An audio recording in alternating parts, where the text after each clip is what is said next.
الأمي الكريم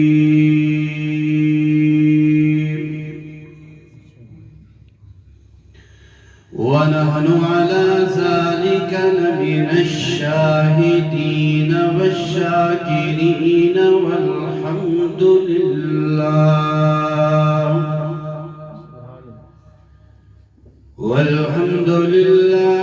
رب العالمين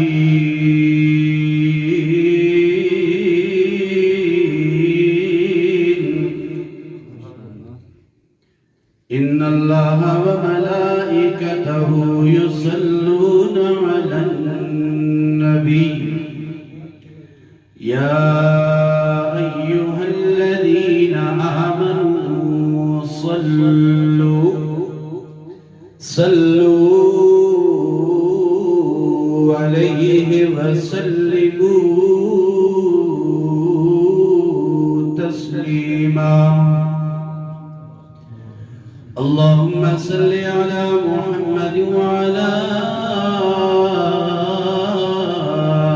آل محمد كما صليت على إبراهيم وعلى آل إبراهيم إنك حميد مجيد اللهم بارك على محمد وعلى آل محمد كما باركت على إبراهيم وعلى آل إبراهيم إنك حميد مجيد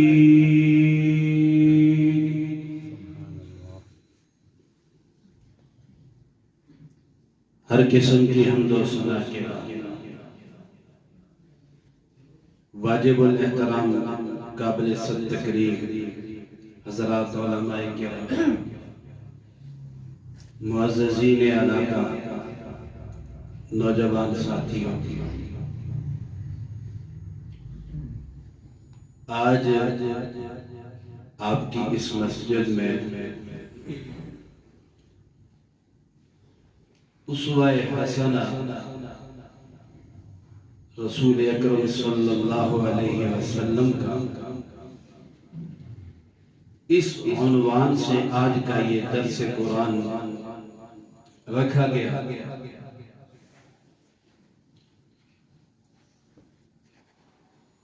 میں کوشش یہی کروں گا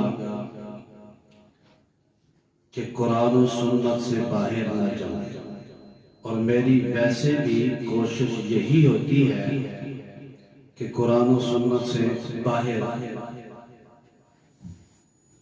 دوڑے مرثیے قصے کہانیوں پر گزارا کرنا یہ ویسے بھی میری عادت نہیں ہے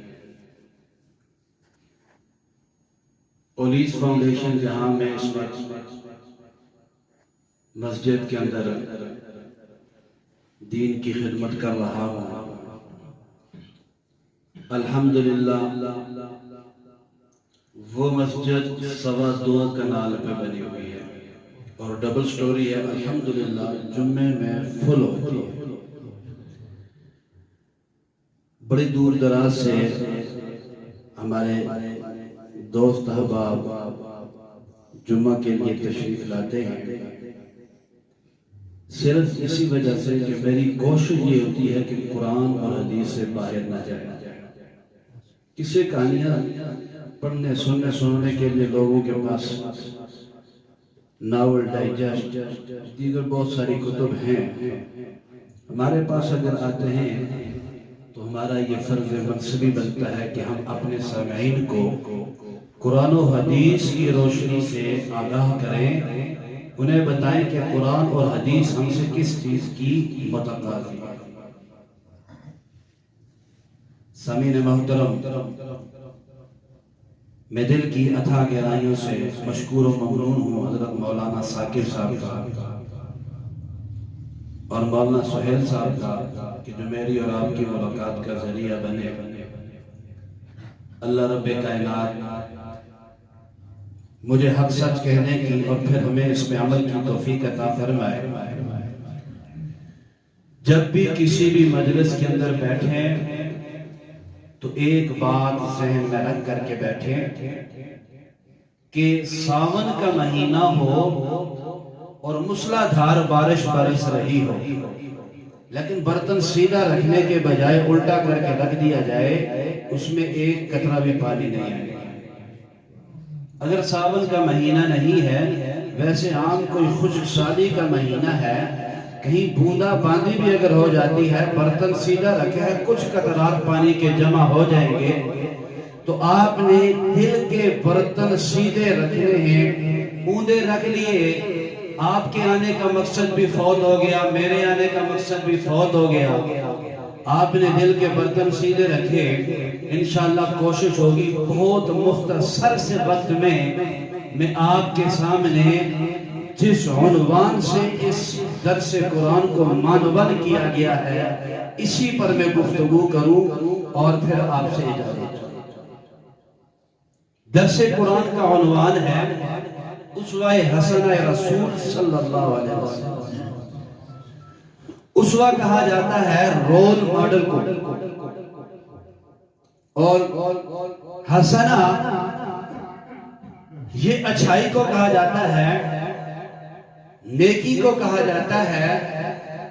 اسوہ حسنہ کا مطلب ہوا کہ اچھا رول ماڈل، بہترین نمونہ۔ تو بہترین نمونہ جب تک کسی چیز کی، جب تک کسی شخص کی ہمارے دل میں قدر و منزلت نہیں بیٹھے گی تو ہم اسے رول ماڈل کیسے بنائیں گے؟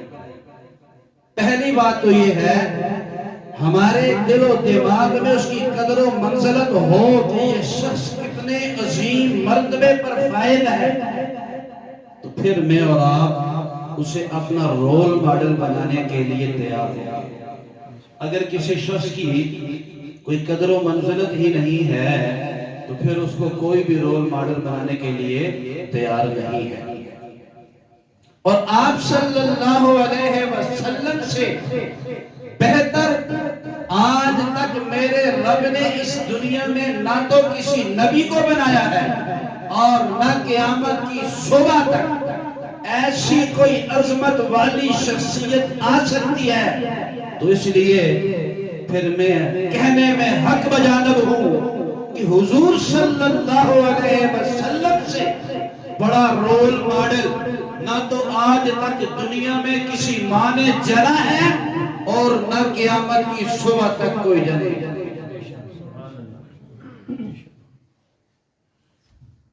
آپ صلی اللہ علیہ وسلم کو، آپ علیہ السلام کی ذات عالی کو جس قالب میں میرے رب نے بنایا، اس قالب کو ہی توڑ دیا ہے کہ اب اس جیسی کوئی دوسری شخصیت بن ہی نہیں سکتی۔ رخ مصطفیٰ ہے وہ آئینہ کہ اس جیسا کوئی دوسرا آئینہ نہ آئینہ ساز کی دکان میں۔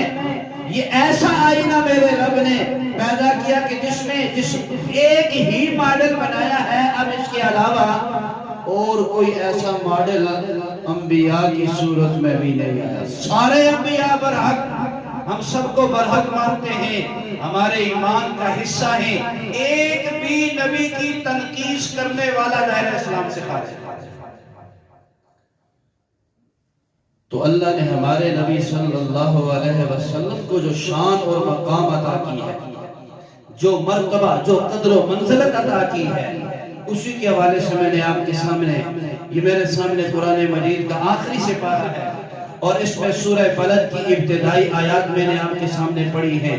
اب میں اپنے عنوان پر دلائل دینے شروع کرنے لگا ہوں۔ آپ نے دل کی اور کانوں کی کھڑکیاں کھول کر کے، ہماتن گوش ہو کر کے آپ نے توجہ میری طرف رکھنی ہے۔ انشاءاللہ مختصر سے وقت میں آپ کو کوشش کروں گا کہ قرآن و سنت کی روشنی میں بہت سارے انوارات اور بہت سارے موتی دے دوں اور پھر ہم اپنے موضوع کو سمیٹ کر کے اپنی منزل کی طرف روا دوا ہو جائیں۔ تو آئیے میں اپنے عنوان کو شروع کرنے لگا۔ اعوذ باللہ من الشیطان الرجیم، بسم اللہ الرحمن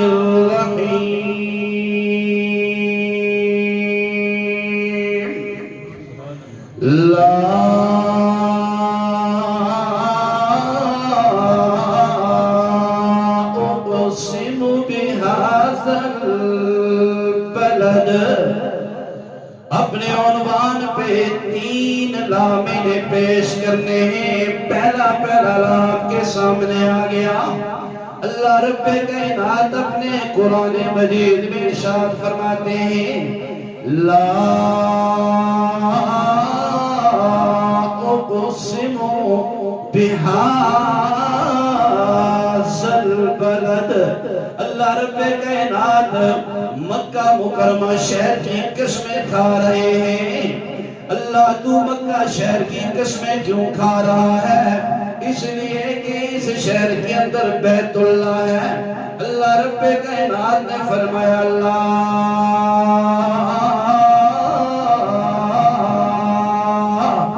اس لیے میں قسم رب نہیں کھا رہا کہ اس میں بیت اللہ ہے. اللہ پھر قسمیں کس لیے کھا رہا ہے؟ اس کے اندر صفا مروا 2 پہاڑیاں ہیں. اللہ فرماتے ہیں اللہ اس لیے بھی قسمیں نہیں کھا رہا. اللہ پھر کس لیے قسمیں کھا رہا ہے؟ شہر کی اس شہر کے اندر بیت اللہ کے وہ بنانے والی جگہ موجود ہے جہاں ابراہیم علیہ السلام نے کھڑے ہو کر کے بیت اللہ شریف کی تعمیر کی تھی جسے مقام ابراہیم کہا جاتا ہے.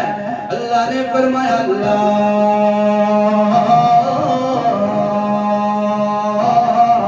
اس لیے بھی میں اس شہر مکہ کی قسمیں نہیں کھا رہا. اللہ پھر کس لیے قسمیں کھا رہا ہے؟ اس شہر کے اندر حضرت اسماعیل علیہ السلام اور حضرت اسماعیل کی والدہ حضرت ہاجرہ بے سر و سامانی کے عالم میں حضرت ابراہیم چھوڑ کر کے ان کو چلے گئے تھے. اللہ نے فرمایا میرے محبوب صلی اللہ علیہ وسلم اس لیے بھی میں اس کی قسمیں نہیں کھا رہا. اللہ پھر کس لیے قسمیں کھا رہا ہے؟ بیت اللہ کی عمارت بھی یہاں پر موجود ہے. یہ میرے سامنے رب العالمین کی لا ریب کتاب اور پہلا سپارہ میرے سامنے کھلا ہوا ہے. سورہ بقرہ کی آیت نمبر 127 میں اللہ رب کائنات نے ارشاد فرمایا وَإِذْ يَرْفَعُ إِبْرَاهِيمُ الْقَوَاعِدَ مِنَ الْبَيْتِ وَإِسْمَاعِيلُ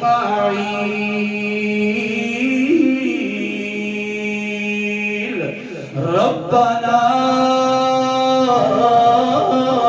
تَقَبَّلْ مِنَّا.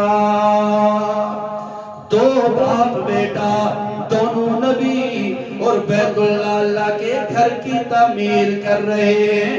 بیٹا پتھر لے کر کے آ رہا ہے. باپ گارا بنا کر کے پتھروں کو دیوار میں سیدھا کرتا جا رہا ہے. دونوں باپ بیٹے نے جب بیت اللہ شریف کو تعمیر کر لیا اللہ کی حضور دعا مانگنے لگے اللہ تو اجرت کرنے والوں کو مزدوری کرنے والوں کو بڑی عظیم اجرت دیا کرتا ہے. اللہ تو نے ہمیں بیت اللہ شریف تعمیر کرنے کا کہا ہم نے بیت اللہ بنا دیا. اللہ اب تجھ سے اجرت مانگتے ہیں. میرے رب نے بھی فرمایا میرے نبیوں مانگو نہ کیا مانگنا چاہتے ہو. اللہ رب کائنات سے نبی مانگ رہے ہیں ربنا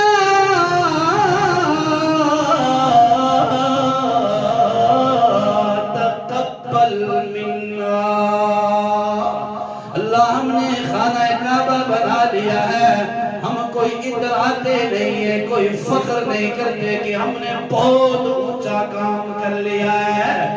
اس لیے کہ جب بندہ نیکی کا کام کر لے پھر اللہ سے رو کر کے دعا مانگے عجز و انکساری کا اظہار کرے اللہ نیکی تیری توفیق سے ہو تو گئی ہے.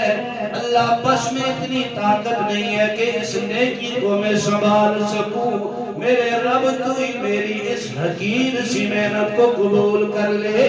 دونوں نبی کھڑے ہیں اللہ کی حضور دامن پھیلا کر کے ربنا دعا مانگ رہے ہیں اے ہمارے رب تقبل منا.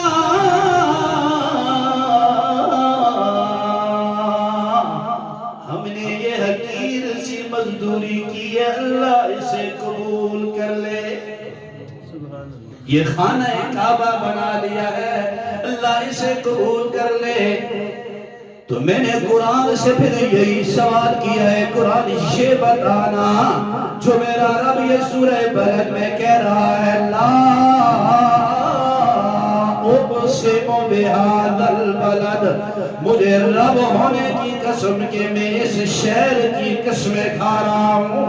اللہ کیوں قسمیں کھا رہا ہے؟ بیت اللہ ہے۔ فرمایا میرے محبوب صلی اللہ علیہ وسلم بیت اللہ دور ابراہیمی میں بھی موجود تھا، قسمیں کھاتا تو اس وقت بھی کھا سکتا تھا۔ بیت اللہ دور موسوی میں بھی موجود تھا، قسمیں کھاتا تو اس وقت بھی کھا سکتا تھا۔ بیت اللہ تو دور عیسوی بھی موجود تھا، قسمیں کھاتا تو اس وقت بھی کھا سکتا تھا۔ اللہ پھر کس لیے قسمیں کھا رہا ہے؟ اللہ نے فرمایا یہ ساری چیزیں پہلے موجود تھی، میں پہلے بھی قسمیں کھا سکتا تھا۔ منزل جو ہے وہ صفا مروہ کی وہ بھی موجود تھی، اسی طریقے سے مزدلفہ بھی موجود تھا، میدان عرفات بھی موجود تھا، جبل رحمت بھی موجود تھا، غار حرا بھی موجود تھا۔ اللہ نے فرمایا ساری چیزیں موجود تھی، لیکن میں رب نے کسی نبی کے دور میں قسمیں نہیں کھائی اس شہر کی۔ اللہ پھر یہ عقدہ تو ذرا کھول کر کے بتا دینا، ہم ناقص العقل لوگ ہیں، پھر قسمیں کیوں کھا رہا ہے؟ اللہ نے فرمایا وَأَنْتَ حِلٌّ بِهَذَا الْبَلَدِ، میرے محبوب صلی اللہ علیہ وسلم مجھے میری ربوبیت کی قسم، میں قسمیں اس لیے کھا رہا ہوں جب تیری مبارک تلیاں مدینہ اور مکہ کی دھرتی پر لگی، میں رب کو بھی سرور آ گیا، میں رب نے تیری تلیوں کی لگنے کی وجہ سے میں نے قسمیں کھائی اس شہر کی۔ لا اقسم بہذا البلد وانت حل بہذا البلد، اس لیے مکہ شہر کی قسمیں کھا رہا ہوں کہ میرے محبوب تو جب چلتا ہے مکہ کی گلیوں میں تیرے پاؤں کے تلوے لگتے ہیں، مجھے شعر یاد آ گیا، نہ جنت کی گلیوں میں دیکھا، نہ جنت کی گلیوں میں دیکھا، مزاجو محمد کی تلیوں میں دیکھا۔ اللہ فرماتے میرے محبوب تیرے پاؤں کی تلیاں شہر مکہ میں لگی، میں رب نے قسمیں کھانی شروع کر دی۔ 3 لا اپنے عنوان کے حساب میں نے بیان کر دیا۔ پہلے لا میں میرے رب نے مقام مصطفیٰ صلی اللہ علیہ وسلم بیان کیا۔ اللہ فرماتے ہیں میرے محبوب مکہ شہر کے اندر بیت اللہ پہلے بھی تھا، صفا مروہ پہلے بھی تھا، مزدلفہ پہلے بھی تھا، مقام ابراہیم پہلے بھی تھا، میرے محبوب اسماعیل نے قربانیاں پہلے بھی دی تھی، ابراہیم کی قربانی پہلے بھی موجود تھی، سب کچھ تھا، میں نے قسمیں نہیں کھائی ہیں۔ اب جب تو نے اس مکہ کی دھرتی پر چلنا شروع کیا میرے محبوب مجھے تجھ سے اتنی محبت ہے کہ تو چلتا مکہ کی گلیوں میں ہے، میں نے قرآن میں قسمیں کھا کر کے بتا دیا مکہ اتنا عظمت والا شہر ہے کہ جس کی نسبت میرے محبوب پیغمبر کے ساتھ۔ تو پھر میں کیوں نہ کہوں خوب نام محمد ہے اے مومنو، جس میں نکتہ بھی رب کو گوارا نہیں۔ خوب نام محمد ہے اے مومنو، جس میں نکتہ بھی رب کو گوارا نہیں۔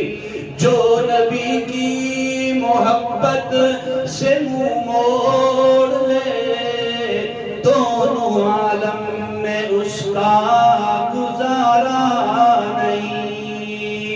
اور ظلم پر ظلم سے کر یہ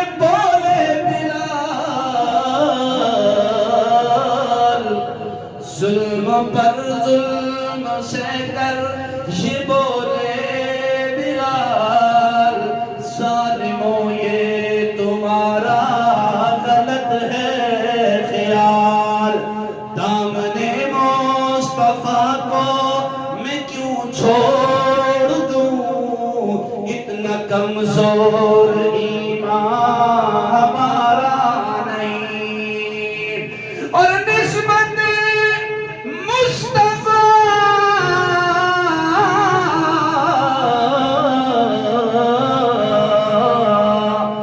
نسبت مصطفیٰ بھی بڑی چیز ہے،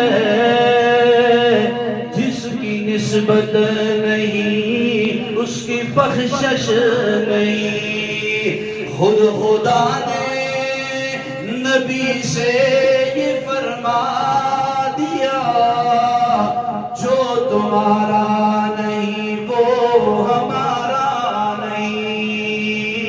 اللہ فرماتے ہیں مکہ شہر کی نسبت میرے محبوب صلی اللہ علیہ وسلم سے ہوئی، میں نے مکہ شہر کی قسمیں اپنے عظمت والی کتاب قرآن میں کھانی شروع کر دی۔ آپ صلی اللہ علیہ وسلم جس گلی سے گزرتے، جس راستے سے گزرتے، صحابہ فرماتے ہیں پیدا کرنے والے رب کی قسم ہمیں وہ راستہ بتا دیتا تھا، یہاں سے 14ویں کا چاند گزر کر کے گیا ہے۔ میرے آپ صلی اللہ علیہ وسلم کو 14ویں کا چاند کا پھر بھی ادا نہیں ہوا۔ چاند سے تشبیہ دینا یہ بھی کوئی انصاف ہے، چاند کے چہرے پہ چھایاں میرے مدنی کا چہرہ صاف ہے۔ آپ صلی اللہ علیہ وسلم مکہ شہر میں چلنا شروع کرتے ہیں، اللہ رب کائنات نے آسمانوں پر ندا کر دی، جبریل عرض کی جی میرے حبیب جی میرے رب، فرمایا جاؤ نا زمین کے اوپر میرا حبیب چل رہا ہے صلی اللہ علیہ وسلم، اور یہ قرآن کا پیغام لے کر کے میرے محبوب صلی اللہ علیہ وسلم کے پاس جاؤ۔ لا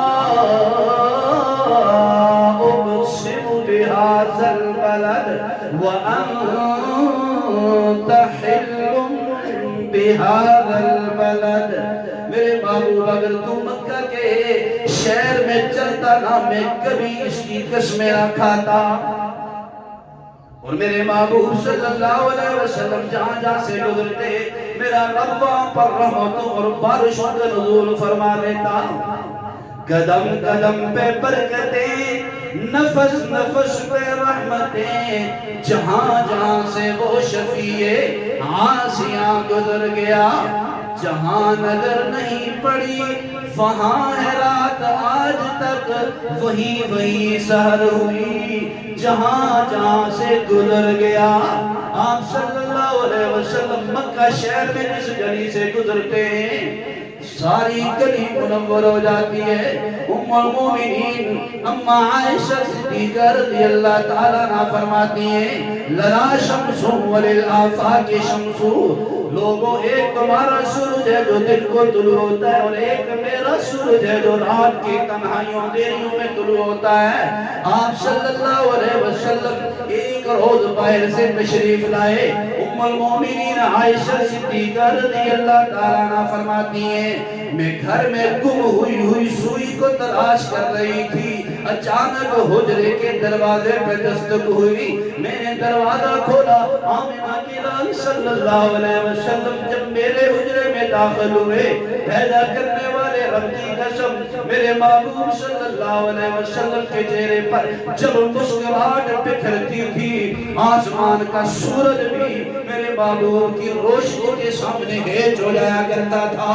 حضرت اما عائشہ صدیقہ فرماتی ہیں محبوب کے چہرے کی مسکراہٹ سے میرے حجرے میں اتنا نور پھیلا، میں نے گم ہوئی سوئی کو بھی تلاش کر لیا۔ لا اقسم بهذا البلد، یہ پہلا لا جس میں میرے رب نے مقام مصطفیٰ صلی اللہ علیہ وسلم بیان فرمایا ہے۔ اور آگے دوسرا لا جس میں آپ صلی اللہ علیہ وسلم کے احترام کو بیان فرمایا ہے، دوسرا لا احترام مصطفیٰ صلی اللہ علیہ وسلم. یہ میرے سامنے قرآن مجید کا 26واں سے 29واں سپارہ اور سورت کا نام سورہ حجرات ہے.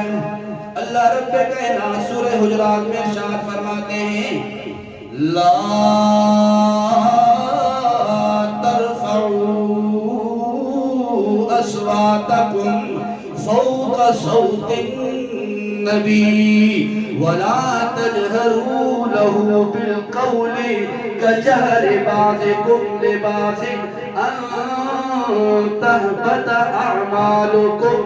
اے لوگوں جب میرے محبوب صلی اللہ علیہ وسلم کی مجلس میں بیٹھے ہو، فرمایا میرے محبوب صلی اللہ علیہ وسلم کے سامنے اونچی آواز میں تم نے بات نہیں کرنی.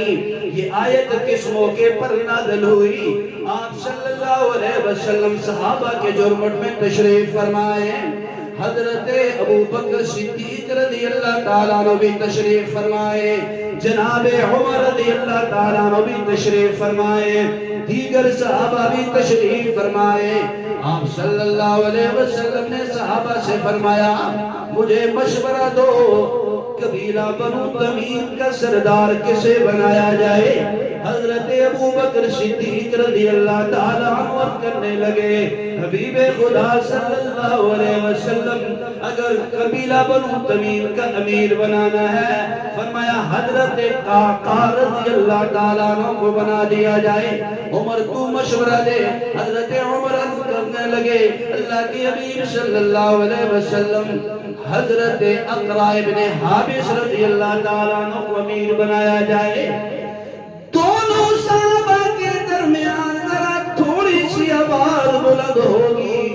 میرے رب کو یہ بات پسند نہیں آئی. اللہ رب کائنات نے آسمانوں سے جبرائیل کو قرآن کا یہ مقام دے کر کے بھیج دیا. سورہ حجرات آیت نمبر 2 فرمایا یا ایھا الذین آمنوا لا ترفعوا اصواتکم فوق صوت النبی.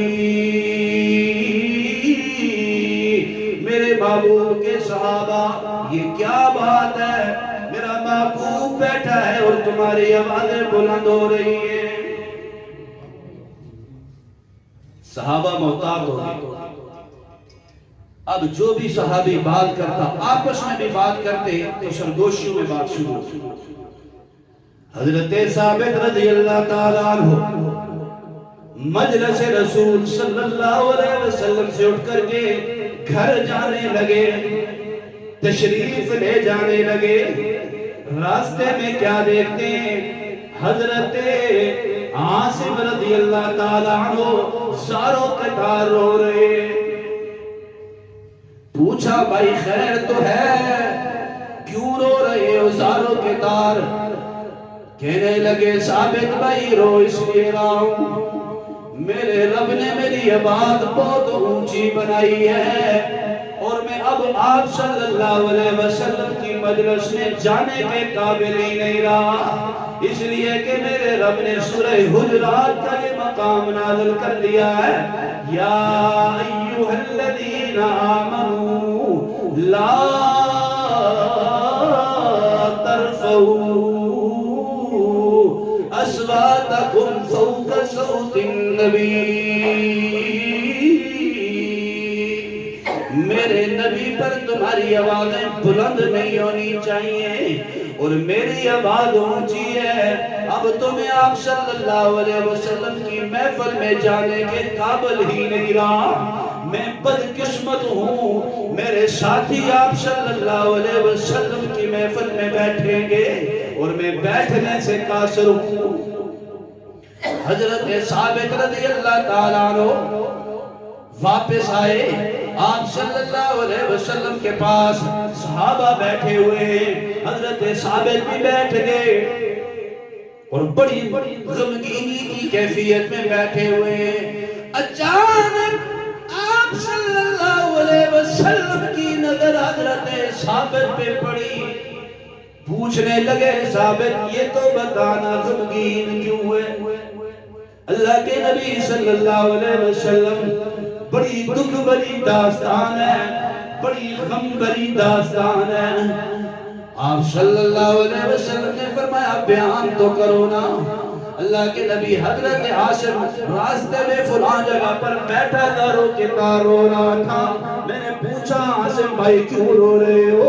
حل کرنے لگے اللہ کی نبی کی محفل سے معروم ہو گیا، اس لیے کہ ان کی آواز بڑی اونچی ہے اور رب نے منع کر دیا ہے سورہ حجرات کا یہ مقام نازل کر کے۔ آپ صلی اللہ علیہ وسلم نے فرمایا ثابت جلدی سے اٹھو اور جاؤ میرے عاشق کو لے کر کے آ جاؤ۔ حضرت ثابت رضی اللہ تعالیٰ عنہ تشریف لے گئے، راستے میں اس جگہ پہنچے جہاں حضرت عاصم رو رہے تھے، دیکھا وہاں پر حضرت عاصم نہیں ہے۔ آس پاس کے لوگوں سے پوچھا بتاؤ تو صحیح نا وہ عاصم بھائی کدھر تشریف لے گئے؟ لوگوں نے کہا وہ تو گھر چلا گیا ہے۔